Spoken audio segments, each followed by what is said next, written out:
Hi guys, इस video में हमें निकालना है minimum ASCII delete sum for two strings. ठीक है, देखिए सवाल क्या चाहता है। यार आपको दो स्ट्रिंग्स दिए जाएंगे S1 और S2 जो बराबर नहीं है, उनको बराबर बनाना है। बराबर बनाने के लिए क्या अलाउड है, इसमें से आप कैरेक्टर्स रिमूव कर सकते हैं और इसमें से भी कितने भी कैरेक्टर रिमूव कर सकते हैं। लेट अस से इसमें से कुछ कैरेक्टर रिमूव किए और ये S1 डैश स्ट्रिंग बन गई, और इसमें से कुछ रिमूव किए और ये S2 डैश स्ट्रिंग बन गई। ठीक है, जो कि आपस में इक्वल है। तो ये वैलिड आंसर है, one of the valid answers है। अब इसकी कॉस्ट कैसे निकाली जाएगी कि इसको इक्वल करने की कॉस्ट क्या है। जो इसके कैरेक्टर डिलीट हुए और जो इसके कैरेक्टर डिलीट हुए उन सबके आस्काई का सम कर लो। लेटस से इसके जो कैरेक्टर डिलीट हुए उसके आस्काई का सम है V1 डैश, इसके जो कैरेक्टर डिलीट हुए उन सबके आस्काई का सम है V2 डैश। तो यहां पर कॉस्ट पड़ी V1 dash plus V2 dash. और भी तरीके हो सकते थे। S1 में से लेटस से कुछ और अलग सेट ऑफ कैरेक्टर्स रिमूव करके S1 डबल डैश बनाया, और S2 में से कुछ और सेट ऑफ कैरेक्टर्स को रिमूव करके S2 डबल डैश बनाया, और मान लीजिए ये दोनों स्ट्रिंग भी बराबर है। तो इसके जो कैरेक्टर रिमूव हुए लेटस से उनके आस्काई का सम है V1 डबल डैश, इसके जो कैरेक्टर रिमूव हुए उसके आस्काई का सम है V2 डबल डैश। तो यहां पर कॉस्ट ये मानी जाएगी। ऐसे ही और भी तरीके हो सकते हैं। कुछ और कैरेक्टर रिमूव किए तो ये ट्रिपल डैश बना, इसके कुछ और कैरेक्टर रिमूव हुए तो S2 ट्रिपल डैश बना। मान लीजिए वो इक्वल है। इफेक्टिवली लास्ट में दोनों को इक्वल करना है, दोनों स्ट्रिंग को कैरेक्टर रिमूव करके। जो इसके कैरेक्टर रिमूव हुए उसके आस्काई का सम है V1 ट्रिपल डैश, और इसके जो कैरेक्टर रिमूव हुए उनका आस्काई का सम है V2 ट्रिपल डैश। तो यहां पर कॉस्ट ये मानी जाएगी। तो ऐसे से जितने भी तरीके हैं इनको इक्वल करने के, तो वहां पर आप हर जगह कॉस्ट निकालिए, जिसकी कॉस्ट मिनिमम है वो आंसर है। ठीक है, तो ये हमें करना है। तो जैसे अगर आपको मैंने दिया सीट और बीन दिया, सीट और बीट दिया, तो यहां पर अगर मैं इसमें से एस रिमूव कर दूं और इसमें से बी रिमूव कर दूं तो ईट और ईट बचेगा, हो गया इक्वल। कॉस्ट क्या है, एस का आस्काई प्लस बी का आस्काई। ठीक है, और मुझे तो मोस्ट लाइकली यही लग रहा है कि यही सबसे कम वाला आंसर होगा। तो हमें वो आंसर बताना है कि कितने कैरेक्टर, हमें बताना है कितने मिनिमम कॉस्ट के साथ हम इनको आपस में बराबर बना सकते हैं, जिसमें कॉस्ट क्या होगी, जो फर्स्ट के कैरेक्टर रिमूव हुए हैं उनके आस्काई का सम, और जो सेकंड के कैरेक्टर रिमूव हुए हैं उनके आस्काई का टोटल सम ले लो, वो कॉस्ट होगी। तो हमें बताना है मिनिमम कितनी कॉस्ट में हम दोनों स्ट्रिंग्स को बराबर बना सकते हैं।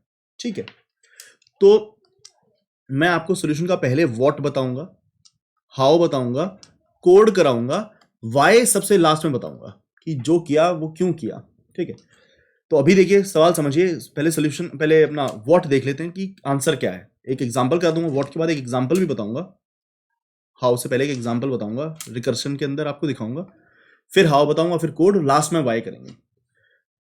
तो ये दो स्ट्रिंग्स हैं आपकी S1 और S2। ठीक है, अगर इनके पहले कैरेक्टर, इनके पहले पहले कैरेक्टर बराबर हैं, मैं स्ट्रिंग S1 S2 को यूं लिख देता हूं। String S1 S2 can also be represented as C1 R1 C2 R2। ठीक है, इनफैक्ट यूं लिखने के बजाय हॉरिजॉन्टली लिखना अच्छा रहेगा। हमारा फंक्शन S1 S2 दो इनपुट लेता है और क्या बताता है, minimum cost to make them equal. S1 string का पहला कैरेक्टर C1 है और बाकी की स्ट्रिंग को S1 कह रहा हूं, और C2 का पहला कैरेक्टर C2 है, S2 का बाकी पहला कैरेक्टर C2 है, बाकी की स्ट्रिंग को R2 कह रहा हूं, C2 R2। तो ये इसके इक्वल होगा ऑफ कोर्स। अब यहां से दो बातें हो सकती हैं कि कैरेक्टर 1 कैरेक्टर 2 के इक्वल है और कैरेक्टर 1 कैरेक्टर 2 के इक्वल नहीं है। अगर ये दोनों बराबर हुए तो आपका आंसर होगा जो R1 R2 का आंसर होगा। कैरेक्टर 1 कैरेक्टर 2 बराबर है तो R1 R2 को इक्वल करने की जो कॉस्ट होगी वही S1 S2 को इक्वल करने की कॉस्ट होगी। अभी वाई के चक्कर में ना पड़े, सिर्फ वट पर विश्वास रखें। ठीक है, अगर कैरेक्टर 1 कैरेक्टर 2 बराबर नहीं है, ठीक है, तो हम ऐसा मान रहे हैं कि हमारे पास दो ऑप्शन है। कैरेक्टर 1 को अलग कर दो, कैरेक्टर 1 को रिमूव कर दो, तो स्ट्रिंग 1 क्या रह जाएगी, सिर्फ R1, और कैरेक्टर 2 रख लो। ठीक है, क्योंकि दोनों बराबर नहीं थे तो दोनों रह तो सकते नहीं, दोनों जब तक दोनों अपने अपनी स्ट्रिंग में रहेंगे वो दोनों स्ट्रिंगों को इक्वल नहीं होने देंगे। कैरेक्टर 1 हटा दिया, कैरेक्टर 2 रख लिया। ठीक है, कैरेक्टर 1 हटाया है तो उसके आस्काई, उसका आस्काई का सम जुड़ेगा। ये कैरेक्टर 1 के आस्काई का सम मैंने यहां पर जोड़ा है। ठीक है, या कैरेक्टर 2 हटा दो, उसके आस्काई का सम, कैरेक्टर 2 डिलीट हुआ है तो उसके आस्काई का सम आ जाएगा। कैरेक्टर 2 हटा दिया तो वो रह गया R2, और स्ट्रिंग 1 पूरी रख लो C1 R1। ठीक है, तो इन दोनों को R1 और C2 R2 को बराबर करने की जो कॉस्ट होगी प्लस C1 का आस्काई, वर्सेस C1 R1 को R2 के साथ बराबर करने की जो कॉस्ट होगी प्लस C2 का आस्काई, क्योंकि C2 रिमूव कर चुके हैं। इन दोनों में से जो कम होगा मिनिमम, वो आंसर होगा। ठीक है, तो फॉर्मूला में आपको क्या समझाया, स्ट्रिंग 1 स्ट्रिंग 2 के अंदर अगर पहला पहला कैरेक्टर को अलग से देखो पहला पहला कैरेक्टर बराबर है तो R1 R2 को जो बराबर करने की कॉस्ट होगी वही हमारी कॉस्ट होगी। अगर पहला पहला कैरेक्टर बराबर नहीं है तो C1 का ASCII प्लस R1 और C2 R2 को बराबर करने की जो कॉस्ट होगी वर्सेस इसका C2 रिमूव कर दो तो C2 का ASCII प्लस C1 R1 को R2 के साथ जो इक्वल करने की कॉस्ट होगी, इन दोनों में जो मिनिमम होगी वो आंसर होगा। तो ये मैंने आपको व्हाट बता दिया। अभी आप ये ना सोचिए कि यार ऐसा कैसे, अभी नहीं सोचना है ऐसा कैसे आखिरी स्टेज है, समझाऊंगा मैं व्हाई डज दिस वर्क, ये मैं अलग से आपको बताऊंगा। ये फॉर्मूला भी अपना साइड में रखते हैं और इसके बेसिस पर एग्जाम्पल देखते हैं, ठीक है। तो लेट अस से मेरे पास होता सी और ईट, इसका आंसर निकालना होता। तो भैया पहला पहला कैरेक्टर बराबर नहीं है तो हम ये कह रहे हैं एस प्लस ई ए और ई ए टी को बराबर करने की कॉस्ट वर्सेस ई प्लस इसका पहला छोड़ दिया और ये पूरा रख लिया, सी को ए टी के साथ बराबर करने की कोशिश, ठीक है। S plus this versus E plus this में जो चीप पड़ेगा वो आंसर होगा, ठीक है। यहां पर ई बराबर है तो हम कुछ नहीं कहेंगे, जो ए और ए टी की कॉस्ट होगी वही होगी। यहां पर ए बराबर है तो जो ब्लैंक और टी की कॉस्ट होगी वही होगी, ठीक है। तो मैं आपको एग्जांपल करा रहा था, ये एग्जांपल करता हूं मैं, ये सी और ईट वाला एग्जांपल पूरा करता हूं कि सी और ईट के लिए क्या आंसर होगा। लाइए इसका ट्री बनाते हैं।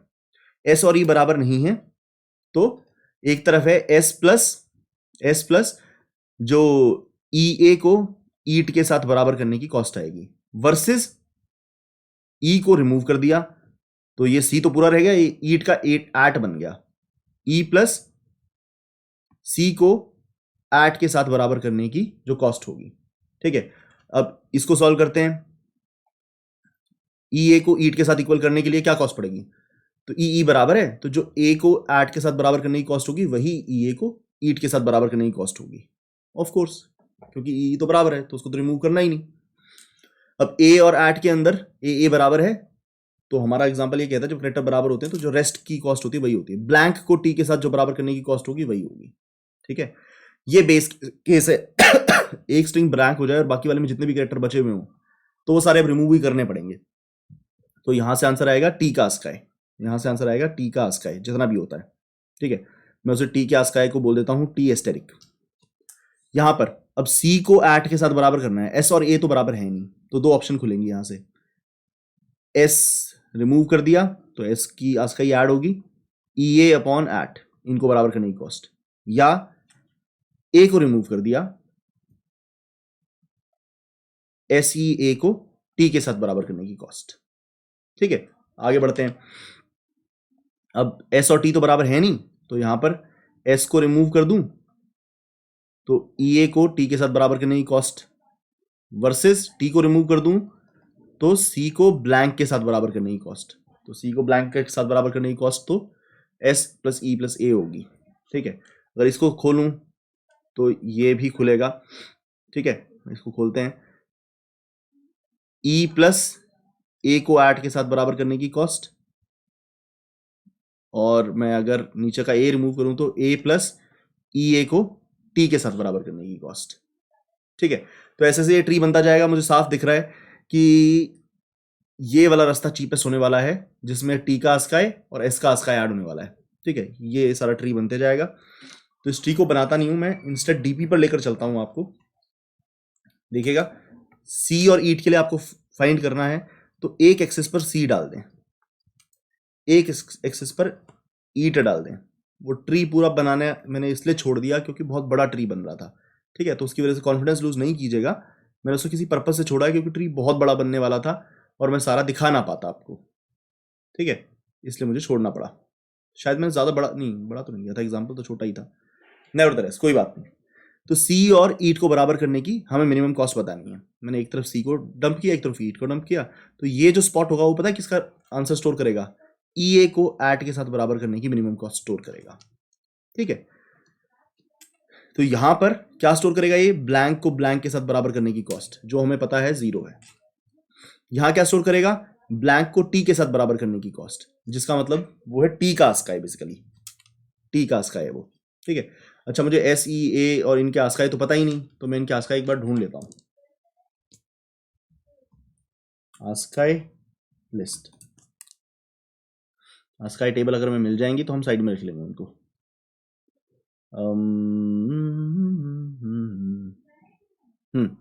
ये रही आस्काई लिस्ट। तो सीट, सी और ईट के लिए हमें क्या क्या चाहिए? ए का 97 वो तो पता ही था, यहाँ लिख लेते हैं ए इज 97, ई इज 1 and 1, ये ए हुआ, एस और टी और चाहिए। S is 115, T is 116, S is 115, T is 116। तो ये सारे आस्काई मैंने लिख लिए, ठीक है जी। तो अब यहां पर देखिएगा, ब्लैंक को टी के साथ बराबर करने की कॉस्ट, तो जो आखिरी कॉलम है ना बहुत सिंपल है। कैसे भैया? सिर्फ टी का आस्काई लिख लें, यहां पर टी को रिमूव करना पड़ेगा, ठीक है। तो यहां आ गया 116। यहां पर ब्लैंक को ए टी के साथ बराबर करने की कॉस्ट, तो ए और टी दोनों रिमूव करने पड़ेंगे। ब्लैंक इसमें तो कुछ रिमूव हो ही नहीं सकता, इसमें ए और टी दोनों रिमूव करने पड़ेंगे, एक ही ऑप्शन है। तो ए प्लस टी, इन दोनों का आस्काई ऐड कर लो, तो ये बनेगा 123 213। और यहां पर क्या आएगा? ब्लैंक और ई ए टी को बराबर करने की कॉस्ट, तो ई प्लस ए प्लस टी आस्काई आ जाएगा आपका, जिसको ऐड कर लेते हैं, ई प्लस ए प्लस टी। तो this would be 198 and 198, that would be 298, 314, ठीक है। और इधर क्या आएगा? ध्यान से देखिएगा, यहां पर क्या आएगा? ए को ब्लैंक के साथ बराबर करने की कॉस्ट, तो ए का आस्काई आएगा इधर। यहां क्या आएगा? ई ए को ब्लैंक के साथ बराबर करने की कॉस्ट, तो ई और ए दोनों रिमूव करने पड़ेंगे, दोनों का आस्काई ऐड होगा, दैट इज 198। और यहां क्या आएगा? सी को ब्लैंक के साथ बराबर करने की कॉस्ट, तो इन तीनों, ये तीनों रिमूव होंगे, इन तीनों का आस्काई का सम, ठीक है। तो 198 प्लस 115 इज आई थिंक 313। अब यहां पर ए को टी के साथ बराबर करना है, ठीक है। ए को टी के साथ बराबर करना, हमारे पास दो ऑप्शंस हैं, करेक्टर तो बराबर है नहीं, तो हम या तो ए को रिमूव कर सकते हैं या टी को रिमूव कर सकते हैं। दोबारा ध्यान से देखिएगा, ए को टी के साथ बराबर करना है, मेरे पास दो ऑप्शंस हैं, ए और टी को बराबर करना है। ए को रिमूव करूंगा, ए प्लस फिर ब्लैंक स्लैश टी को सॉल्व करना होगा, और टी को रिमूव कर दूं तो T plus A slash blank को। तो अगर मैं इधर जाता हूं, इधर जाने का मतलब क्या है? ए रिमूव हो गया, ए प्लस ब्लैंक और टी का आंसर ये पड़ा 116, ए प्लस 116। और नीचे जाने का मतलब क्या है? ध्यान से देखिएगा, टी रिमूव हो गया, टी रिमूव हो गया, तो टी का आस्काई ऐड करेंगे, नीचे जाने का मतलब है टी रिमूव हो गया, ए का आंसर ब्लैंक के साथ, तो ए का आंसर ब्लैंक के साथ ये पड़ा 97 प्लस टी, ठीक है। तो हमारे पास क्या आंसर है? दोबारा ध्यान से देखिए, इसको बहुत स्थिरता के साथ देखिएगा, इसके बिना आगे नहीं बढ़िएगा, ठीक है। थोड़ा शांति रखिएगा, यहां पर समझना जरूरी है, ये 2-4 स्टेप आप समझ जाएंगे तो फिर आगे जिंदगी आसान होगी। ये स्लॉट हम सॉल्व कर रहे हैं, जो कि ए का आंसर टी के अगेंस्ट स्टोर करेगा। अब ए और टी बराबर तो है नहीं, तो हमारे पास दो ऑप्शंस हैं, ए को रिमूव करें या टी को रिमूव करें। ए को रिमूव करेंगे तो ए का आस्काई ऐड होगा, प्लस ब्लैंक और टी को बराबर करने की जो कॉस्ट होती है।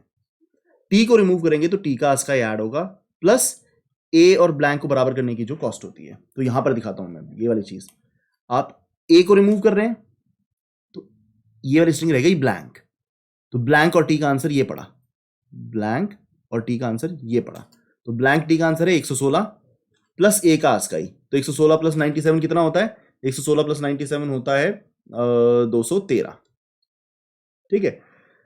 तो एक तो ये हो गया, फिर दूसरा इधर नीचे आना, टी रिमूव हो गया, तो ये रह गया ब्लैंक ए के साथ, तो टी का आस्काई प्लस ए ब्लैंक के साथ, ए ब्लैंक के साथ 97, टी का आस्काई 116, 116 प्लस 97 कितना होता है?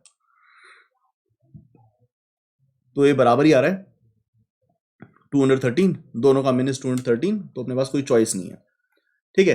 तो अपने पास दोनों तरफ से 213 आया, हमने 213 को ही यहां पर डाल दिया, मिनिमम 213 है। अब आगे चलते हैं, ई ए को टी के साथ बराबर करने की कॉस्ट, तो ई का ASCII plus this versus T का आस्काई प्लस दिस। ई का आस्काई होता है 101, 101 प्लस 213 वर्सेस टी का आस्काई प्लस 198, तो 116 प्लस 198, 116 प्लस 198, ये सम कितना है? 8 6 14 और 314 और ये सम कितना है, ये भी 314, तो अपना फिर से 314 आ गया, कोई बात नहीं। एक्चुअली पता है ये बराबर क्यों आ रहे हैं, अब ई ए को टी के साथ देख रहे हैं आप, बेसिकली तीनों ही रिमूव करने पड़ेंगे, ठीक है, तो वो तीनों का सम आ ही जा रहा है 314। अब सी को टी के साथ इक्वल करने की कॉस्ट, यहां पर सी को टी के साथ इक्वल करने की कॉस्ट, इस केस में भी दोनों तरफ बराबर आने वाला है। क्यों यार, सी को टी के साथ इक्वल करने के लिए ना आपको चारों ही कैरेक्टर रिमूव करने पड़ेंगे, तो चारों का आस्काई का सम आने वाला है। पर फिर भी इधर देखें तो एस का आस्काई प्लस ई ए को टी के साथ बराबर करने की कॉस्ट, ई ए को टी के साथ बराबर करने की कॉस्ट ये पड़ी, हमें निकालना है सी को टी के साथ बराबर करने की कॉस्ट। हमने बोला एस को रिमूव किया, एस को रिमूव किया तो 115 उसका आस्काई प्लस ई ए को टी के साथ बराबर करने की कॉस्ट ये पड़ी, तो 115 प्लस 300 वर्सेस अगर हम टी को रिमूव कर दें तो सी को टी को रिमूव कर दिया तो टी की कॉस्ट है 116 प्लस सी को टी तो रिमूव हो गया तो सी को ब्लैंक के साथ बराबर करनी कॉस्ट 313, ठीक है, तो ये दोनों तरफ बराबर ही है। ये वैल्यू ऊपर है कितनी 5 4 9 2 429 और ये नीचे भी 429 है, दोनों का मेन 429 है, तो there is nothing much to choose, हम 429 ही हमारा आंसर होगा, ठीक है। तो अभी तक तो हमें कोई चॉइस मिली नहीं है, मिलेगी आगे, तो यहां पर आ गया 429। अब ये पहला स्पॉट है जहां पर कुछ चॉइस है, बढ़िया है कुछ, ए को एट के साथ बराबर करने की कॉस्ट, तो हमने क्या बोला था, कैरेक्टर बराबर हो तो बस रेस्ट ब्लैंक को टी के साथ बराबर करने की कॉस्ट देख लें, जो वो कॉस्ट है वही होगी, तो ए को ऐड के साथ बराबर करने की कॉस्ट है 116, डायगोनल जाएं और कुछ नहीं ऐड होगा, ठीक है 116। वैसे भी सोच के देखो यार, ए को ऐड के साथ बराबर करना है तो सिर्फ टी रिमूव करना है बेसिकली, तो जब ए बराबर होता है तो हम ये कहते हैं ब्लैंक को टी के साथ बराबर करने की कॉस्ट, ब्लैंक को टी के साथ बराबर करने की कॉस्ट ये पड़ी 116, इससे हम ए को ऐड के साथ बराबर करने की कॉस्ट निकाल सकते हैं। हमसे पूछा गया ए को ऐड के साथ बराबर करने की कॉस्ट, ए बराबर था तो हमने बोला ब्लैंक को टी के साथ जो बराबर करने की कॉस्ट है वही हमारी कॉस्ट है, ठीक है, तो 116 आ गया हमारे पास, पहली बार कुछ बढ़िया हुआ है।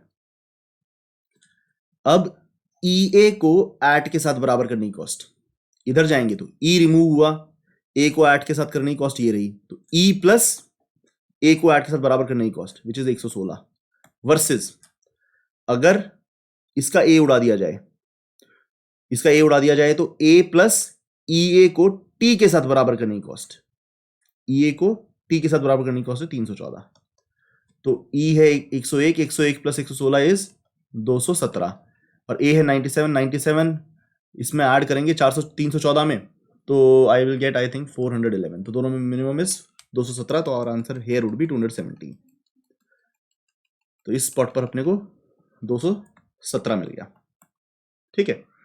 अच्छा जी, अब सी को ऐट के साथ बराबर करने की कॉस्ट,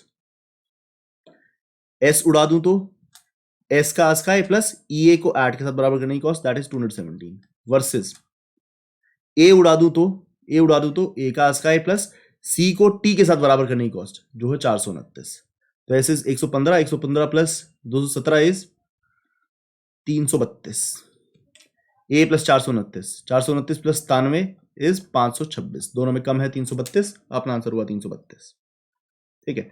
और आगे बढ़ेंगे और आगे चलाएंगे इसे, तो आप हाउ और कोड पर फोकस करिएगा, लास्ट में वाई भी फोड़ेंगे, तो आई थिंक हमने क्या निकाला था यहाँ पर भी 2 सेकेंड, हमने निकाला था 332 और 526 में से 332 इज आवर आंसर,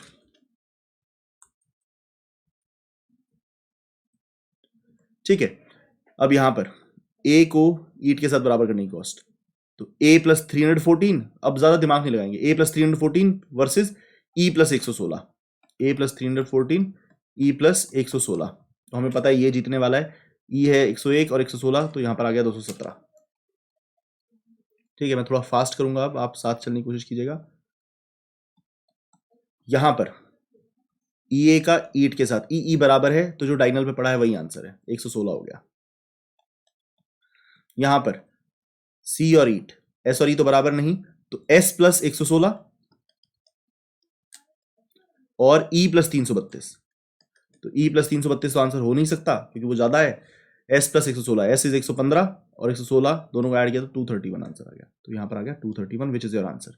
लाइए इसे कोड करें, तो it doesn't look too hard, code easy होता है, वाई मुश्किल होता है। लास्ट में वाई करेंगे, अच्छे बच्चे वाई करते हैं और सभी बच्चे कोड तो सभी कर लेते हैं। तो देखेंगे तुम में से कितने लोग वाई तक रुकते हैं। मैंने वाई लास्ट में इसलिए किया क्योंकि हो सकता है सबका इंटरेस्ट वाई में ना हो, क्योंकि हो सकता है कुछ बच्चे वाई खुद ही फिगर आउट कर लें, तो इसलिए मैंने वाई बाद में रखा।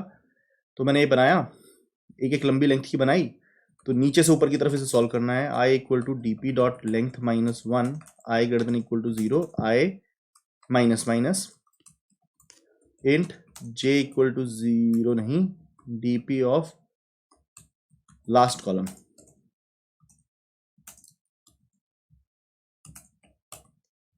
ठीक है, तो अगर आई और जे दोनों अपने एक्सट्रीम पर है,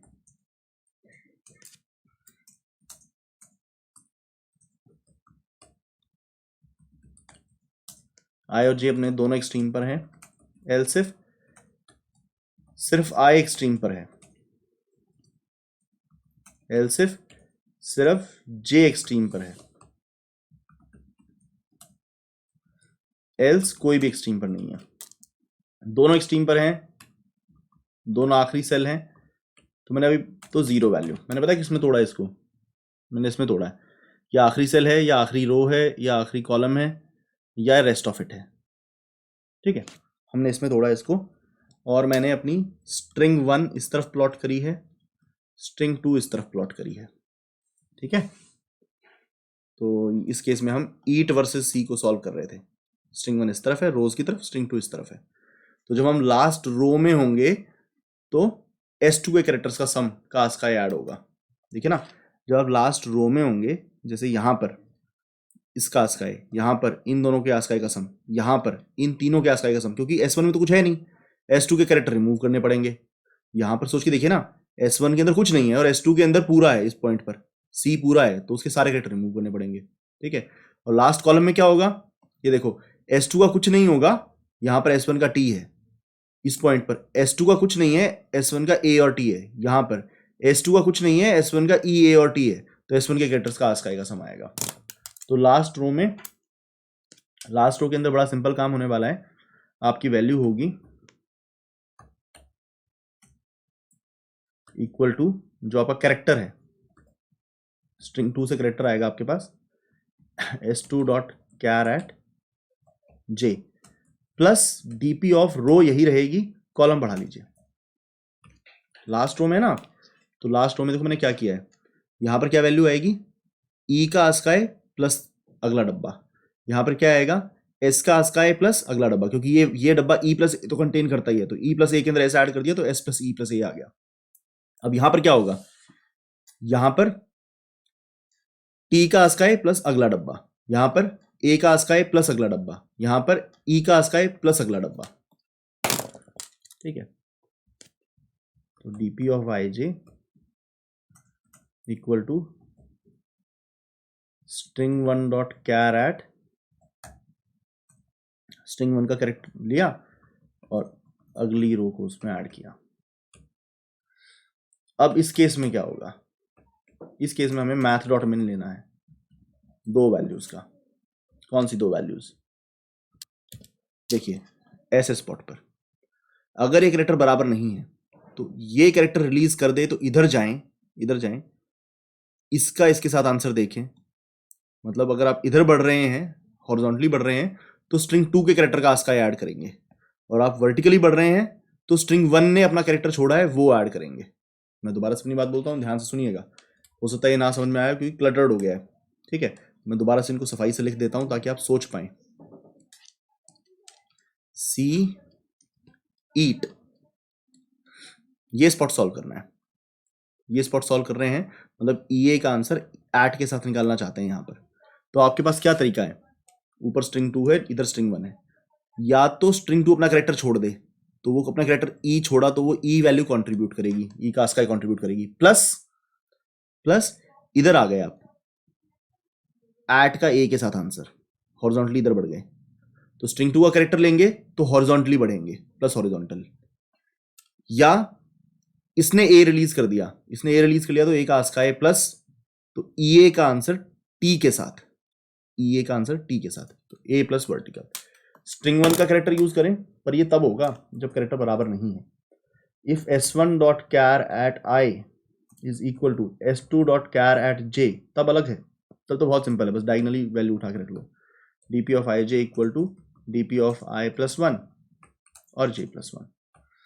एल्स बराबर नहीं है, ठीक है, तो अब क्या करना होगा, S1 dot char at I, S1 का आस्काई ले लिया है, तो S1 ने अपना कैरेक्टर छोड़ दिया है, तो नीचे जाना होगा। S1 जब कैरेक्टर छोड़ता है तो नीचे जाना होता है। DP of I plus 1 J versus S2 अगर अपना कैरेक्टर निकाल ले तो उसकी कॉस्ट यहीं कंट्रीब्यूट कर देगा, प्लस S2 ने कैरेक्टर छोड़ा है तो आपको हॉरिजॉन्टली बढ़ाना होगा, तो इन दोनों में जो मिनिमम है वो आ जाएगा।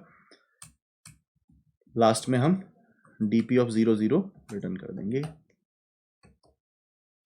ठीक है। कोड हो गया है। अगर हम बात करें हमने क्या क्या समझ लिया है, हमने व्हाट ऑफ द सॉल्यूशन समझ लिया है, एग्जांपल देख लिया है, हाउ देख लिया है, DP भरते हुए कोड देख लिया है। कोड अभी सबमिट भी हो जाएगा मोस्ट लाइकली, करके देख लेते हैं। फिर वाई समझना रह जाएगा, वाई डज दिस वर्क, तो एक्सेप्ट हो रहा है, सबमिट करते हैं, कंफर्म करते हैं कि पूरा सबमिट हुआ कि नहीं। करेक्ट आंसर, तो पूरा चल रहा है। अब देखते हैं वाई डज दिस वर्क। अब सब खत्म हो गया है, केवल रह गया है why does it work whatever that we did, क्यों वो अप्रोच चली, इस फॉर्मूले का प्रूफ हमें पता करना है, ठीक है। तो लाइए इस फॉर्मूले का प्रूफ देखने की कोशिश करते हैं। इस फॉर्मूले को रखते हैं यहाँ साइड में। देखो यार, आपको क्या अलाउड था, आपको अलाउड था, क्वेश्चन दोबारा से बोलता हूँ, स्ट्रिंग 1 में से कोई भी कैरेक्टर रिमूव कर सकते थे, स्ट्रिंग 2 में से कोई भी कैरेक्टर रिमूव कर सकते थे, और कैरेक्टर रिमूव करने के बाद मान लो ये बच गई स्ट्रिंग 1 डैश और ये बच गई स्ट्रिंग 2 डैश। अगर ये दोनों बराबर हैं तो हम कॉस्ट निकालते कि इनको बराबर करने के लिए क्या कॉस्ट थी। कॉस्ट होती इसके जो कैरेक्टर डिलीट हुए हैं उनका आस्काई का सम और इसके जो कैरेक्टर डिलीट हुए हैं उनके आस्काई का सम टोटल, ये कॉस्ट होती। लेट अस से इसकी कोई और कैरेक्टर रिमूव करके मैं इसका S1 डबल डैश बना दूं और इसके और कोई कैरेक्टर रिमूव करके इसका S2 डबल डैश बना दूं और वो दोनों भी बराबर हों, तो यहां पर जो कॉस्ट है लेट अस से वो V1 डबल डैश और V2 डबल डैश है। ऐसे जितने भी तरीके इनको बराबर करने के हैं उसके अंदर जितनी भी कॉस्ट्स हैं उनमें जो सबसे मिनिमम कॉस्ट होती है वो अपना आंसर होती है, ठीक है। तो देखो इसके कैरेक्टर डिलीट कर रहा हूं, तो कैरेक्टर डिलीट करने के बाद जो बचेगा स्ट्रिंग का वो सब स्ट्रिंग नहीं होगी, सब सीक्वेंस होगा, ठीक है। बेसिकली 1 मिनट के लिए ये समझो, क्या मैं इस सवाल को ब्रूट फोर्स से समझो, क्या मैं ऐसे कर सकता हूं, मैं स्ट्रिंग 1 के सारे सबसीक्वेंस निकाल लूं। सबसीक्वेंस कौन से होते हैं जिसमें हर कैरेक्टर के पास 2 चॉइस होती हैं, आने की और नहीं आने की। ABC के सारे सबसीक्वेंस बताना जरा, dash dash dash dash dash C dash B dash dash B C, A dash dash A dash C, A B dash और ए बी सी। ABC के ये सारे सबसीक्वेंसेस होते हैं। तो ये पता है क्या है, ये कॉम्बिनेशन ऑफ ऑल दो स्ट्रिंग्स है जो पैदा होंगी जब इसके किसी भी कैरेक्टर को रिमूव किया जा सकता है, एक या एक से ज्यादा कैरेक्टर को रिमूव किया जा सकता है। तो ये सबसीक्वेंसेस तो होते हैं, हमें यही तो ऑप्शन है। स्ट्रिंग 1 में से any set of characters remove कर सकते हैं, कोई भी कैरेक्टर रिमूव कर सकते हैं। तो स्ट्रिंग 1 में से कोई भी कैरेक्टर रिमूव करेंगे तो क्या पैदा होगा, उसकी सबसीक्वेंस पैदा होंगी। तो मैं ये जानना चाहता हूं कि ऑल पॉसिबल कॉम्बिनेशंस क्या हैं जो पैदा हो सकती हैं उसके कैरेक्टर डिलीट करके, उसके ऑल पॉसिबल सबसीक्वेंसेस, ठीक है। सारे रिमूव कर दिए तो ब्लैंक, सिर्फ ए और बी रिमूव किया तो सिर्फ सी बचा, ए और सी रिमूव किया तो बी बचा, सिर्फ ए रिमूव किया तो बी सी, बी और सी रिमूव किया तो ए। तो यही पॉसिबल कॉम्बिनेशंस हैं, है ना। वैसे अगर समझना चाहते हो तो ये देखो यार, तुम या तो कोई कैरेक्टर रिमूव ना करो, कोई कैरेक्टर रिमूव ना करो, तो तुमने 0 कैरेक्टर चूज किया रिमूव करने के लिए, 3C0 1 होता है, एक तरीका ये रहा। आप रिमूव करने के लिए एक कैरेक्टर चूज करते हो, या तो ए रिमूव करोगे या तो बी रिमूव करोगे या तो सी रिमूव करोगे। तो ए रिमूव किया वो रहा ये, बी रिमूव किया वो रहा ये, सी रिमूव किया ये रहा ये। तो एक कैरेक्टर रिमूव करने वाला 3C1। 2 कैरेक्टर रिमूव करोगे, 2 कैरेक्टर रिमूव कहां कहां कर रहे हो तुम, यहां पर बी और सी रिमूव कर दिए, यहां ए और सी रिमूव कर दिए, यहां ए और बी रिमूव कर दिए, 3C2। Selecting 2 items for removal, तीनों आइटम रिमूव कर दिए 3C3। उसका एक ही तरीका है। तो 3C0 plus 3C1 plus 3C2 plus 3C3 equal to 2⁻3, 8, यही तो होता है, ठीक है। तो मतलब ये समझाना चाह रहा हूं कि जो ये सेट ऑफ सबसीक्वेंसेस है आपका, ये रिप्रेजेंट करता है क्या, ये रिप्रेजेंट करता है जो स्ट्रिंग में डिफरेंट कैरेक्टर्स को रिमूव करके जो भी पैदा हो सकता है वो यही पैदा हो सकता है, ठीक है। तो इससे मैं कहां लेकर जाना चाहता हूं कहानी, हमसे पूछा गया था क्या मिनिमम कॉस्ट होगी इन दोनों को बराबर करने की कैरेक्टर्स डिलीट करके। तो भैया इसके स्ट्रिंग 1 के कैरेक्टर्स को डिलीट करके एक सेट पैदा होता है, सेट 1। वो है स्ट्रिंग 1 के सारे सब्सीक्वेंसेस, और स्ट्रिंग 2 के कैरेक्टर डिलीट करके एक सेट ऑफ स्ट्रिंग्स पैदा होता है सेट 2। वो बेसिकली कुछ नहीं है, वो स्ट्रिंग 2 के सब्सीक्वेंसेस ही तो हैं। तो ये हमें निकालना हो कि स्ट्रिंग 1 और स्ट्रिंग 2 को बराबर करने की मिनिमम कॉस्ट क्या होगी, तो मैं इसके सारे सब्सीक्वेंसेस ले लूं, इसके सारे सब्सीक्वेंसेस ले लूं, देखूं कि आपस में कौन से सब्सीक्वेंस बराबर हैं। लेट अस से ये वाला 2 सब्सीक्वेंस आपस में बराबर हैं, लेट अस से ये 2 सब्सीक्वेंस भी आपस में बराबर हैं, एंड लेट अस से ये 2 सब्सीक्वेंस भी आपस में बराबर हैं। ठीक है, तो ये सब्सीक्वेंस बराबर है, ये सब्सीक्वेंस बराबर है, ये सब्सीक्वेंस बराबर है। तो इनको बराबर करने के लिए इसके डिलीटेड कैरेक्टर और इसके डिलीटेड कैरेक्टर का आस्काई सम करोगे, v1 dash plus v1 double v2 double v2 dash. इसके जो डिलीट हुए, इसके जो डिलीट हुए, इसकी कॉस्ट कैसे आएगी, कि इनको बराबर करने के लिए कॉस्ट कैसे आएगी, इसके जो डिलीट हुए कैरेक्टर और इसके जो डिलीट हुए कैरेक्टर, उनका आस्काई सम। और इस केस में भी ऐसा ही होगा। तो जहां जहां आपके सब्सीक्वेंसेस बराबर हो गए, वहां पर डिलीटेड कैरेक्टर का आस्काई सम का वैल्यू निकाल लूं और उन सबको आपस में कंपेयर कर लूं, तो मेरे को ओवरऑल आंसर मिल जाएगा कि नहीं मिल जाएगा। मतलब बेसिकली मैं पता क्या समझाना चाहता हूं, ये function depends upon the set of subsequences of S1 को कंपेयर किया जाए अगर set of subsequences of S2 के साथ। इस कार्टेशियन प्रोडक्ट पे डिपेंड करता है। S1 के सारे सब्सीक्वेंसेस का कार्टेशियन प्रोडक्ट निकाला जाए S2 के सारे सब्सीक्वेंसेस के साथ, तो उस पे फंक्शन डिपेंड करता है। कैसे डिपेंड करता है, इसके सारे सब्सीक्वेंसेस इसके सारे सब्सीक्वेंसेस कंपेयर करो, जब जब बराबर मिले कॉस्ट निकालो, जब जब बराबर मिले कॉस्ट निकालो, जिसकी कॉस्ट मिनिमम होगी वो आंसर होगा। तो आई थिंक ये वाली बात तुम तक पहुंच गई है कि हाँ जी सर, स्टेप नंबर 1, सेट 1 की कोई ना कोई कैरेक्टर रिमूव करके सब्सीक्वेंस ही तो पैदा होता है, स्ट्रिंग 2 की भी कोई ना कोई कैरेक्टर रिमूव करके सब्सीक्वेंस ही तो पैदा होता है। तो हमें निकालना है कि मिनिमम कॉस्ट क्या होगी बराबर करने की। तो इसके सारे सब्सीक्वेंसेस को इसके सारे सब्सीक्वेंसेस से अगर कंपेयर कर लें, इसके सारे सब्सीक्वेंसेस को इसके सारे सब्सीक्वेंसेस से कंपेयर कर लें, जब जब बराबर मिले कॉस्ट निकाल लें, तो हम इवेंचुअली मिनिमम कॉस्ट नहीं निकाल लेंगे इक्वल करने की। ठीक है, तो मेरा ऐसा कहना है कि भाई ये जो चीज है, दिस फंक्शन डिपेंड्स अपॉन इन दो सेट का कार्टेशियन प्रोडक्ट। कार्टेशियन प्रोडक्ट मतलब कुछ नहीं है, फॉर में फॉर लूप चलाना है कि बाहर S1 के सारे सब्सीक्वेंसेस हैं, उसका फॉर लूप चला रखा है, अंदर S2 के सारे सब्सीक्वेंसेस हैं, और इफ लगा रखा है कि इफ जब बराबर हो गया S1 का सब्सीक्वेंस इक्वल टू S2 का सब्सीक्वेंस हो गया, S1 का सब्सीक्वेंस S2 के सब्सीक्वेंस से इक्वल हो गया, तो कॉस्ट निकाल लो। तो ऐसे से कॉस्ट निकालते रहो, जब मिनिमम आएगी वो आंसर हो जाएगा। तो ये जो कार्टेशियन प्रोडक्ट कह रहा हूँ मैं, फॉर में फॉर लूप है और कुछ नहीं है। तो आई थिंक ये हम बोल सकते हैं। अब एक और बात बोलूंगा यार, किसी भी स्ट्रिंग S1 को हम यूं तो बोल ही सकते हैं ना, C1 पहला करेक्टर अलग, रेस्ट ऑफ द स्ट्रिंग अलग, पहला करेक्टर अलग, रेस्ट ऑफ द स्ट्रिंग अलग। अब एक अलग बात करूंगा मैं, जो ये सेट ऑफ सीक्वेंसेस S1 होता है, ये पता है कैसे रिप्रेजेंट किया जा सकता है? ABC के, ये है set of ABC, set of subsequences of ABC। इसको ना set of sequences of BC से रिप्रेजेंट किया जा सकता है। मैं बोलता हूं अपनी बात, this is equal to set of sequences of BC के सामने कुछ ना लगाओ और set of sequences of BC के सबके सामने A लगा दो। जिसका क्या मतलब है, भैया BC के सबसीक्वेंसेस का सेट लिखवाओ, ये रहा। ठीक है, ABC के सारे सबसीक्वेंस अगर आपको चाहिए ना, तो इन BC के सबसीक्वेंसेस के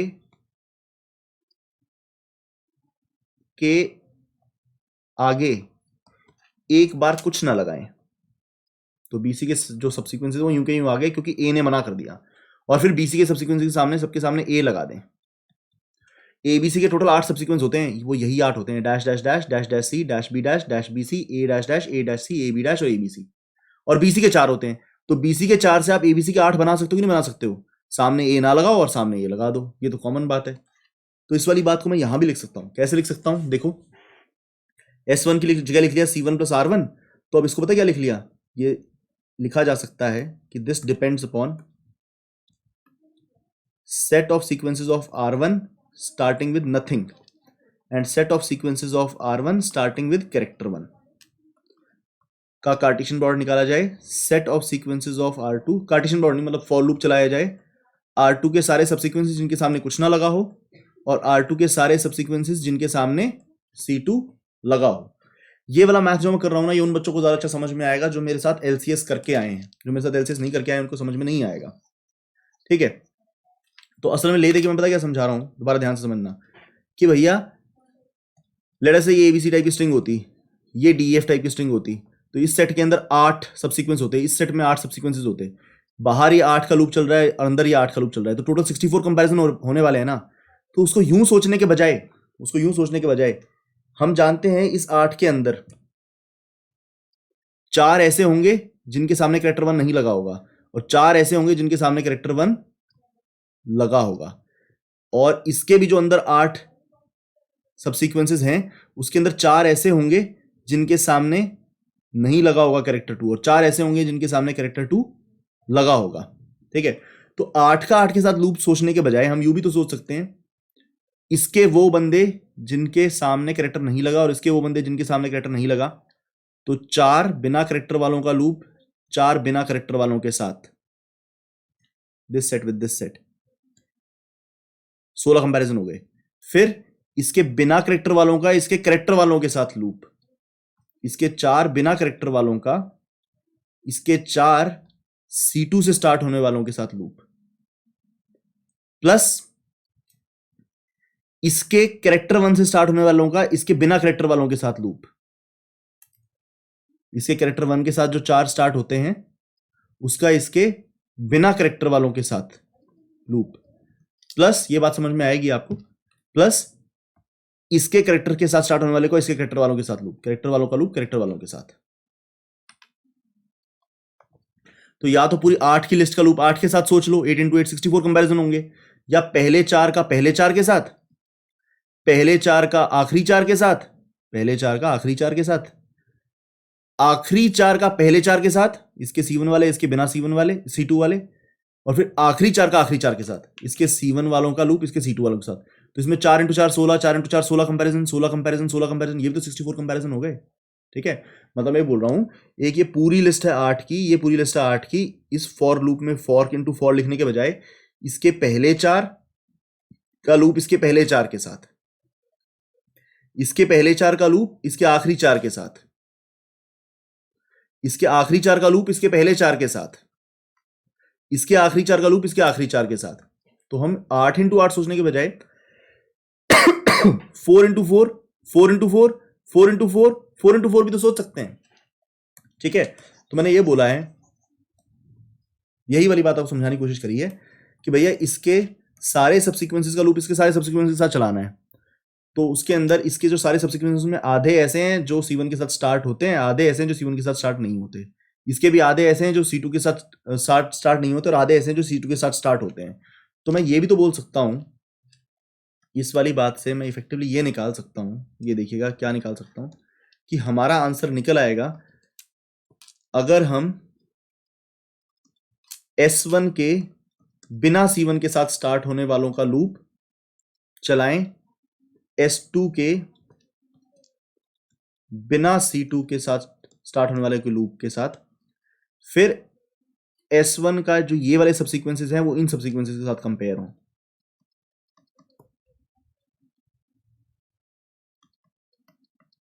फिर S1 के ये वाले जो C1 के साथ स्टार्ट होते हैं वो उसके बिना C2 वालों के साथ कंपेयर हों। फिर S1 के ये वाले जो इसके C1 से स्टार्ट होते हैं और इसके जो C2 से स्टार्ट होते हैं वो आपस में कंपेयर हों। ठीक है, मैं ये बोल रहा हूँ कि S1 S2, दोबारा अपनी बात बोलता हूँ, S1 S2 को इक्वल करने की मिनिमम कॉस्ट बतानी है, वो डिपेंड करती है S1 के सारे सबसीक्वेंसेस को S2 के सारे सबसीक्वेंसेस से कंपेयर करने पर। S1 के सबसीक्वेंसेस को ऐसे एक्सप्रेस किया जा सकता है कि उसके सबसीक्वेंस में आधे सबसीक्वेंस C1 के साथ स्टार्ट होते हैं, आधे नहीं होते। S2 को भी दो हिस्सों में तोड़ा जा सकता है सेट को, उसका R2 के सबसीक्वेंसेस का ऐसा सेट जो C2 से स्टार्ट नहीं होता, और R2 वाले सबसीक्वेंसेस के सामने C2 लगा दिया जाए तो सेट S2 पूरा हो जाता है। तो इनका पूरा आपस में फॉर कंपैरिजन करने के बजाय इसको इनसे मैच कर लो, इसको इनसे मैच कर लो, इसको इनसे मैच कर लो, और इसको इनसे मैच कर लो, तो बेसिकली वो पूरा सेट पूरा हो गया कि नहीं हो गया। अब फोकस इससे हटा देते हैं, फोकस पे लेकर आते हैं इस चीज को कि बेसिकली ये पता है किस चीज के बराबर है बात, ये किस चीज के बराबर बात है, ABC और DEF का आंसर निकालना है ना। तो भैया आप BC के सारे सबसीक्वेंसेस को EF के सारे सबसीक्वेंसेस के साथ कंपेयर कर दो। बेसिकली यहां पर पता किन की बात हो रही है, यहां पर बात हो रही है BC वालों की, dash dash dash C, B dash BC, और EF वाले dash dash dash F, E dash EF, इन चार को इन चार से कंपेयर कर दो। यहां पर पता है क्या बात हो रही है, एबीसी से तो C1 कैरेक्टर नहीं होना चाहिए, इनका C2 कैरेक्टर होना चाहिए।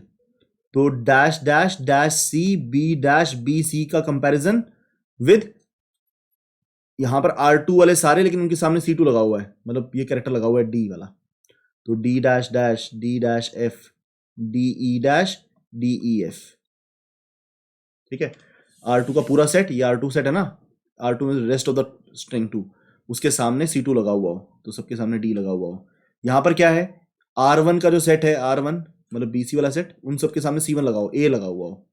तो A dash dash A dash C A B dash A B C getting compare to R2 का सेट, बस dash F E dash E F। और यहाँ पर R1 वालों के साथ, ये R1 वालों के साथ A जुड़ा होगा और R2 वालों के साथ D जुड़ा होगा। तो A dash dash A dash C A B dash A B C getting compare to D dash dash D dash F D E dash D E F, ठीक है।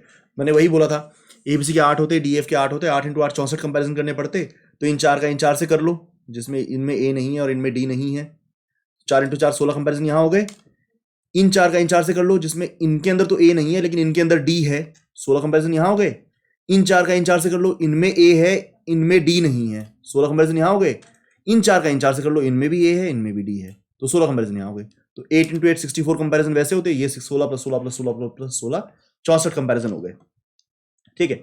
तो आई होप ये देखने के बाद आपको थोड़ा थोड़ा समझ में आया होगा कि हम क्या कह रहे हैं। बेसिकली ये 4 सेट में तोड़कर, ये 4 कंपैरिजन के थ्रू हम सारे सबसीक्वेंसेस का सारे सबसीक्वेंसेस के साथ कंपैरिजन ही कह रहे हैं, ठीक है। लेकिन ऐसा इतना कॉम्प्लेक्स क्यों बना रहा हूं मैं, इतना कॉम्प्लेक्स क्यों बना रहा हूं, ठीक है। अगर ये सारी बात आपको समझ में आ चुकी है तो मैं अब दोबारा से अपनी बात लिखता हूं। यार देखो, फंक्शन ऑफ S1 S2 हमने ये देख लिया कि ये 4 सेट के कंपैरिजन पर डिपेंड करेगा। Set of R1 starting with nothing और set of R2 starting with nothing, या C1 से जो R1 का सेट स्टार्ट होता है वो R2 वालों के साथ कंपेयर हो यहां, या इस सेट को इस सेट से कंपेयर किया जाए जिसमें R2 के सबसीक्वेंस के सामने C2 लग जाता है, या R1 के सबसीक्वेंस के सामने C1 लगा हो और R2 के सबसीक्वेंसेस के सामने C2 लगा हो। तो ये जो चीज है ये इससे फाइंड करी जा सकती है। बेसिकली मैंने बस इतना लिखा है कि ये जो चीज है वो सबसीक्वेंसेस ऑफ S1 को सबसीक्वेंसेस ऑफ S2 के साथ फॉर में फॉर लूप चलाया जाए तो आंसर बन जाएगा। ये उसी को 4 हिस्सों में तोड़ के लिखा गया है। S1 के वो सबसीक्वेंसेस जो C1 से स्टार्ट नहीं होते, S2 के वो सबसीक्वेंसेस जो C2 से स्टार्ट नहीं होते, S1 के वो सबसीक्वेंसेस जो C1 से ही स्टार्ट होते हैं विद S2 के वो सबसीक्वेंसेस जो C2 से स्टार्ट नहीं होते, S1 के ऐसे सबसीक्वेंसेस जो C1 से स्टार्ट नहीं होते विद S2 के वो सबसीक्वेंसेस जो C2 से ही स्टार्ट होते हैं, S1 के वो सबसीक्वेंसेस जो C1 से स्टार्ट होते हैं विद S2 के वो सबसीक्वेंस जो C2 से स्टार्ट होते हैं। इनका अगर आपस में फॉर लूप लगा जाए तो आंसर बनाया जा सकता है। अब हम एक एक करके बात करते हैं। अगर कैरेक्टर 1 कैरेक्टर 2 के साथ बराबर है ना तो आपका आंसर सिर्फ इसमें निकलेगा। लेट अस कॉल इट, ये हमारा 1 है, ये 2 है, ये 3 है, ये 4 है। अब हम यहां पर बात करते हैं, अपने आंसर की तरफ बढ़ने की कोशिश करेंगे। अगर कैरेक्टर 1 कैरेक्टर 2 के साथ बराबर है ना भैया, तो आंसर फर्स्ट कंपैरिजन में फर्स्ट इस सेट को इस सेट से करके कंपैरिजन नहीं निकलेगा, इस सेट को इस सेट के साथ कंपेयर करके कंपैरिजन नहीं निकलेगा, इस सेट को इस सेट के साथ कंपेयर करके कंपैरिजन नहीं, आंसर नहीं निकलेगा। सिर्फ इस सेट को इस सेट के साथ कंपेयर करके ही आंसर निकलेगा। 4 कंटेन्स द आंसर। क्यों आप कहो, मैं कंट्राडिक्शन से प्रूव कर दूंगा क्यों। लेट अस से आपने बोला कि नहीं, वन में एक ऐसी स्ट्रिंग है जो R2 के साथ इक्वल है और मिनिमम कॉस्ट वाली है। मैंने कहा अच्छा, 1 में एक ऐसी सबसीक्वेंस है जो इसका यहां पर भी वो स्ट्रिंग है और यहां पर भी स्ट्रिंग है, दोनों तरफ वो स्ट्रिंग है। आपने बोला 4 में आंसर नहीं है, 1 में आंसर है। मैंने बोला अच्छा 4 में है वो आंसर, तो लेट अस से वो स्ट्रिंग है XYZ, यहां भी है और XYZ यहां भी है, ठीक है, दोनों तरफ है। तो हमारी जो कैरेक्टर्स डिलीट हुए, लेट अस से जो कैरेक्टर्स डिलीट हुए उसका सम जो आया वो V1 + V2 आया। इसमें कुछ कैरेक्टर डिलीट हुए होंगे, इसमें कुछ कैरेक्टर डिलीट हुए होंगे, तभी तो XYZ बचा। S1 में से कुछ कैरेक्टर डिलीट हो गया, XYZ बचा। S2 में से कुछ कैरेक्टर डिलीट हो गया, XYZ बचा। लेट अस से जो डिलीट हुआ उसका आस्काई का सम V1 + V2 है, ठीक है। मैं ये बोलता हूं यहां पर वो XYZ थे, तो यहां पर वो C1 XYZ और C2 XYZ बनकर मौजूद है, क्योंकि ये सेट तो बना ही कैसे हुआ है, इसके सारे सब्सिक्वेंट के सामने C2 लगा दिया, इसके सारे सब्सिक्वेंट के सामने C1 लगा दिया, और C1 C2 बराबर है, XYZ तो बराबर थे, तो C1 XYZ भी C2 XYZ के साथ बराबर होगा। इसमें जो डिलीटेड कैरेक्टर्स थे उनके आस का एग्जाम V1 प्लस V2 था, तो इसमें जो डिलीटेड कैरेक्टर है एक एक कैरेक्टर कम डिलीट हुआ है, C1 C2 डिलीट नहीं हुआ, तो इसमें आंसर होगा V1 plus V2 minus C1 का आस्काई माइनस C2 का आस्काई। तो अगर तुमने बोला कि आंसर 1 में है, तो मैंने दिखा दिया कि 2 के अंदर ऐसी स्ट्रिंग पड़ी है जिसके लिए डिलीशन ऑफ कैरेक्टर्स जो हुई है, कम डिलीशन हुआ है, उसके अंदर वैल्यू उससे कॉस्ट उससे कम होगी। मैं दोबारा अपनी बात बोलता हूं, मैंने बोला जब कैरेक्टर बराबर होंगे ना, तो इसी सेट के फॉर लूप से आंसर आएगा। आपने बोला नहीं सर 1 वाले से आ गया, वहां पर एक XYZ स्ट्रिंग है जो आंसर है। मैंने बोला अच्छा, तो लेट अस से ये XYZ है, S1 में से कुछ डिलीट हो गया XYZ बना। लेट अस से डिलीटेड कैरेक्टर्स के आस्काई का सम V1 प्लस V2 है। अगर वहां XYZ है, तो यहां पर C1 XYZ और C2 XYZ जरूर होगी, और वहां पर डिलीटेड कैरेक्टर के आस्काई का सम V1 V2 है ना, तो यहां पर डिलीटेड कैरेक्टर के आस्काई का सम है V1 plus V2 minus C1 minus C2, क्योंकि इसके अंदर तो C1 और C2 डिलीटेड थे, यहां तो C1 C2 डिलीटेड ही नहीं है, तो यहां पर V1 V2 जो टोटल डिलीटेड का सम वहां पर था उससे कम सम होगा, यहाँ पर C1 C2 तो डिलीट ही नहीं हुए, तो ये वैल्यू छोटी है V1 प्लस V2 से, तो आंसर यहां होगा। आपने बोला अच्छा चलो सर मैं मान गया 1 में आंसर नहीं हो सकता, क्योंकि 1 में आंसर होगा तो 4 में आंसर होगा ही होगा, क्योंकि 4 में तो वो कैरेक्टर डिलीट भी नहीं करे आपने C1 C2, ठीक है ना। तो यहां पर अगर V1 प्लस V2 होगी डिलीशन की कॉस्ट, तो वहां पर V1 plus V2 minus C1 minus C2 होगी कॉस्ट, ठीक है। पर बोला आपने बोला कि 2 में है आंसर, 2 में है आंसर, 2 में 2 स्ट्रिंग्स हैं, एक स्ट्रिंग है यहां पर C1 XY, और यहां भी एक स्ट्रिंग है C1 XY। वैसे तो ये C1 से स्टार्ट नहीं होता, पर इस R2 के अंदर ही एक सबसीक्वेंस है C1 XY नाम का, सिर्फ R2 के अंदर ही है C1 XY नाम का स्ट्रिंग, ठीक है। और ये दोनों की कॉस्ट जो है मिनिमम है वो V1 प्लस V2 है। मैंने कहा अच्छा ऐसा है तुम्हारे पास V1 प्लस V2, ठीक है, कि ये C1 XY को यहां पर ये C1 XY और C1 XY आपस में बराबर हैं, और इस C1 XY को पैदा करने के लिए जो कैरेक्टर हुए हैं डिलीट, और यहां पर C1 XY को इधर डिलीट करने के लिए जो कैरेक्टर डिलीट हुए हैं उनके आशा के सम V1 प्लस V2 है। मैंने बोला अच्छा, अगर यहां पर C1 XY है, ये वाले तो सारे C1 से स्टार्ट होते हैं, ये वाले तो R2 के सबसीक्वेंसेस हैं, R2 के अंदर ही C1 XY मिल गया, तो ऑफ कोर्स XY भी जरूर पड़ा होगा, ऑफ कोर्स XY भी जरूर पड़ा होगा, ठीक है। अगर यहां पर XY मौजूद है, तो ये सेट के सामने C2 लगा के तो ये पैदा होता है, तो यहां पे C2 XY जरूर होगा, ठीक है। और ये वाला सेट तो हमने यूं का यूं ले रखा है यहां पर, तो इसके अंदर भी C1 XY है। मैं दोबारा अपनी बात बोलता हूं, मेरी बात ध्यान से सुनिएगा। आप ये प्रूव करने पर आमदा है कि 4 के अंदर आंसर नहीं है, 1 या 2 या 3 में। 1 तो मैंने पस्त कर दिया कि 1 में नहीं है, आपने अब जिद बना ली भाई 2 में आंसर है। मैं बोला अच्छा 2 में आंसर है, हाँ बोला, आपने बोला हाँ है, इसमें एक C1 XY नाम की स्ट्रिंग है, और इसमें भी एक C1 XY नाम की स्ट्रिंग है। ऑफकोर्स वो C1 से स्टार्ट होती होगी, क्योंकि वो दोनों इक्वल है आपस में, तब इक्वल वाले ही सोचने थे हमें। तो इसमें एक C1 XY नाम की स्ट्रिंग है, और इसमें भी C1 XY नाम की स्ट्रिंग है, जो मिनिमम कॉस्ट देती है V1 प्लस V2। इसके डिलीटेड कैरेक्टर का आस्काई सम और इसके डिलीटेड कैरेक्टर का आस्काई सम V1 V2 है। मैंने बोला ठीक है भाई, इसमें C1 XY है तो इसमें XY भी जरूर होगी, क्योंकि हर कैरेक्टर के पास आने और नहीं आने की ऑप्शन है। इसमें XY नहीं होगा, क्योंकि इसके सारे कैरेक्टर C1 से स्टार्ट होते हैं। लेकिन इसके अंदर ये तो R2 ने ही C1 XY दिया है, तो R2 के अंदर ऐसा सब्सीक्वेंस भी होगा जो सिंपल XY हो, क्योंकि जब C1 आने से मना करेगा। अगर इसमें XY है, तो जब उस XY को यहां पर C2 मिलेगा तो वो C2 XY बन जाएगा। तो C1 C2 तो बराबर है, ये वाला C1 XY equal to C2 XY हो गया। तो जो आपका आंसर वहां पर आया था वही आंसर V1 प्लस V2 यहां भी आ जाएगा। जो स्ट्रिंग आपकी जिस कॉस्ट के साथ वहां मौजूद थी वही वो यहां भी मौजूद है। एक्चुअली C2 और C1 अलग अलग है ही नहीं, C2 और C1 C के इक्वल है। अगर यहां पर C1 XY और C1 XY था, C1 XY था तो XY भी जरूर है, XY यहां पर है तो यहां पर C2 XY है, और C2 XY भी C1 XY के साथ इक्वल होगा। तो इस सेट के अंदर भी ये आंसर रिपीट जरूर होगा, और यहां भी उसकी वही कॉस्ट होगी जहां ऊपर जितनी कॉस्ट ऊपर थी। तो अगर 2 में आंसर हुआ तो 4 में जरूर होगा। तो मैं ये कह सकता हूं 4 में ही आंसर मिलेगा, ठीक है। सिमिलरली मैं 3 के लिए भी प्रूव कर सकता हूं, तो 3 के लिए प्रूव करके नहीं दिखाऊंगा। तो ये सारी बात का जिस्ट क्या है? इस सारी बात का जिस्ट ये है कि आंसर 4 के अंदर ही है, आंसर 4 के अंदर ही है, आंसर 4 के अंदर ही है। तो C1 C2 तो बराबर है, C1 हमारा ये कौन सा फॉर्मूला इससे प्रूव होने वाला है कि बस आप R1 R2 का आंसर निकाल दीजिए, वही आंसर आपका बन जाएगा। तो इसी के अंदर आपको पूरा आंसर मिलेगा। C1 और C2 आपस में इक्वल है, उनके नाम में कुछ ऐड करने की जरूरत नहीं। तो set of R1 set of R2 के साथ कंपेयर कर लो, सेट ऑफ R1 को सेट ऑफ R2 के साथ कंपेयर कर लो। तो जो R1 R2, अगर ये वाली चीज इस सेट के ऊपर डिपेंड करती है तो ये वाली सेट, ये R1 R2 का जो फंक्शन है ये set of R1 cross set of R2 पे डिपेंड करता होगा, और इससे जो आंसर आएगा वही हमारा आंसर हो जाएगा। बेसिकली मैं ये कन्विंस करना चाहता था कि हमारा आंसर फोर्थ पार्ट में ही होगा। फर्स्ट में होगा तो फोर्थ में जरूर होगा, सेकंड में होगा तो फोर्थ में जरूर होगा, ठीक है। और अगर फोर्थ में ही हमारा आंसर होना है, C1 C2 तो बराबर है तो उनको डिलीट करने की जरूरत है ही नहीं, तो बेसिकली बात रह गई set of R1, set of subsequences of R1 को set of subsequences of R2 से कंपेयर करना है, जिसका आंसर तो function of R1 R2 represent करता है, ठीक है। अच्छा, अगर ये कैरेक्टर इक्वल नहीं है ना, तो जैसे पिछली बार क्या निकाला कि अगर कैरेक्टर इक्वल है तो आंसर 4 में ही मिलेगा। अगर ये कैरेक्टर इक्वल नहीं है ना, 4 can not contain the answer. क्यों? क्योंकि इसके सारे C1 से स्टार्ट होते हैं और इसके सारे C2 से स्टार्ट होते हैं। यहाँ कोई भी सबसीक्वेंस आपस में इक्वल ही नहीं होगा। सिंपल सी बात, हमारा आंसर तब खत्म होता है जब स्ट्रिंग्स इक्वल हो जाएं। अब C1 C2 के साथ इक्वल ही नहीं है तो यहाँ की कोई भी स्ट्रिंग इसके साथ इक्वल नहीं हो सकती। 4 कांट कंटेन द आंसर। तो इस केस में आपका आंसर 1 2 या 3 में ही मिलेगा। 1 2 या 3 में ही मिलेगा। उसको हम बहुत सिंपल कैसे निकाल सकते हैं?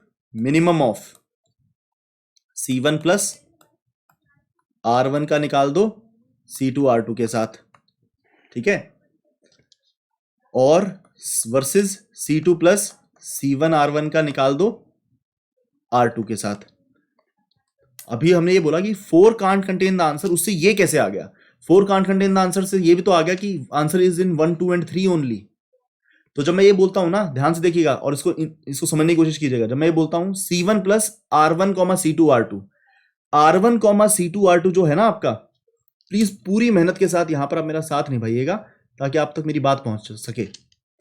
R1 C2 R2 पता है कौन कौन से सेट को रिप्रेजेंट करता है? 1 एंड 3 को। देखो, R1 तो पूरा रखना है, R1 यहां पे है, यहां भी है। C2 R2, C2 ने यहां आने से मना कर दिया, R2 पूरा, C2 यहां आ गया और R2 भी आ गया। तो ये वाला फंक्शन 1 एंड 3 को रिप्रेजेंट करता है, 1 एंड 3 को रिप्रेजेंट करता है। Function of R1 C2 R2 is equal to set of R1 का सेट ऑफ R2 के साथ क्रॉस निकाला जाए, और सेट ऑफ R1 का सेट ऑफ R2 के साथ तब क्रॉस निकाला जाए जब वो सारे के सारे C2 से स्टार्ट होते हो। तो C2 R2 ने अपने दोनों बिहेवियर दे दिए, R1 का तो जो एक बिहेवियर रहना चाहिए था वही है कि R1 के सारा सेट पूरे पूरा उठा लिया। C2 R2 के अंदर सिर्फ R2 का set not starting with C2 and R2 का सेट स्टार्टिंग विद C2। तो this represents 1 and 3 and the second one this represents 1 and 2। कैसे? R2 पूरा, R2 यहां भी है, R2 यहां भी है, R2 तो पूरा सेट सीक्वेंसेस R2 का। C1 R1, तो इसके अंदर क्या करेंगे, एक बार R1 ऐसा बिना C1 के साथ, एक बार R1 C1 के साथ।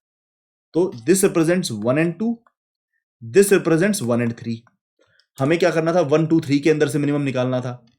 तो देखो, जब मैं ये वाला ले रहा हूं तो मैं C1 क्यों ऐड कर रहा हूं? क्योंकि भैया ये वाला जब ले रहा हूं, R1 को C2 R2 के साथ ले रहा हूं, 1 एंड 3 जब ले रहा हूं, तो सेट ऑफ R1 को सेट ऑफ R2 के साथ करता हूं, सेट ऑफ R1 को C2 R2 के साथ करता हूं। तो इसमें C1 क्यों ऐड कर रहा हूं? क्योंकि भैया C1 स्ट्रिंग हमने रिमूव, C1 कैरेक्टर हमने रिमूव किया है।